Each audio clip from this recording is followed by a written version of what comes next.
Yang tidak saja 171 orang lelaki dan 16 adalah penjawat awam. Tak ada kerja lain ke yang nak dibuatnya ni?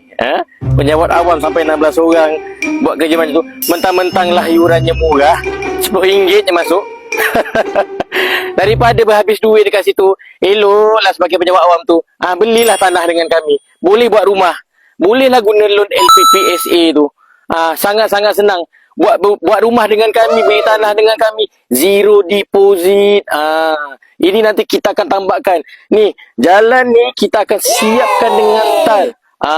Sekarang ni tanah di kampung Parit Karjo ni berbaki 2 lot lagi.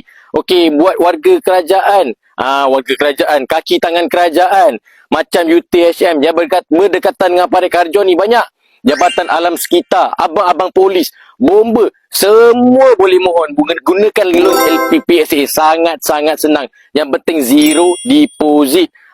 Tanah ni berstatus freehold. Jom. Sekarang ni yang bahagian depan sampailah ke belakang ni semua dah ada yang empunya. Lot nombor 6 dengan yang belakang sekali je. Ada lagi 2 lot yang belum ada yang empunya. Tinggal korang je lah yang nak mohon.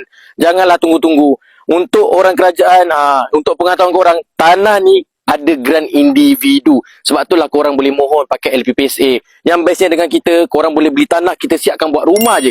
Korang tak payah pening. Yang penting apa? Zero deposit. Berkali-kali saya ulang, zero deposit. Tak payahkan duit, tak payah keluar duit langsung dulu. Kita proseskan semua, tinggal bagi kita payslip. Bagi payslip yang paling latest, kita akan cekkan kelayakan. Saya bagi contoh, senang faham. Contoh, gaji korang RM3,000. Contoh lagi, boleh lepas sampai RM450,000. Korang nak buat rumah RM400,000 ke RM300,000 ke, siaplah dengan tanah, siap dengan rumah. Tak payah pening-pening. Itulah yang bestnya. Jom kita jalan. Selain daripada kaki tangan kerajaan, untuk sektor swasta, jangan risau. Korang boleh juga beli tanah beserta rumah. Korang boleh gunakan loan bank. Kita buat housing loan. So, kita akan bawakan payslip korang. Kita akan hantar kepada bank-bank yang kita rasa bersesuaian. So, korang boleh juga bina rumah dengan tanah sekali. Dan tak terkecuali untuk orang yang nak keluarkan KWSP account 2. Tak ada masalah. Cuma saya pernah mention, untuk KWSP account 2 ni, kita cuma boleh bina rumah saja.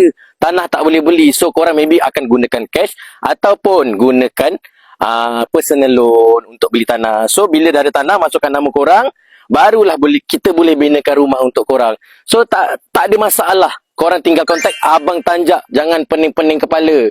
Alright guys, seperti biasa, buat korang yang nak memiliki tanah, yang nak jual beli tanah ataupun nak jual beli rumah, boleh hubungi Abang Tanjak, pahlawan properti.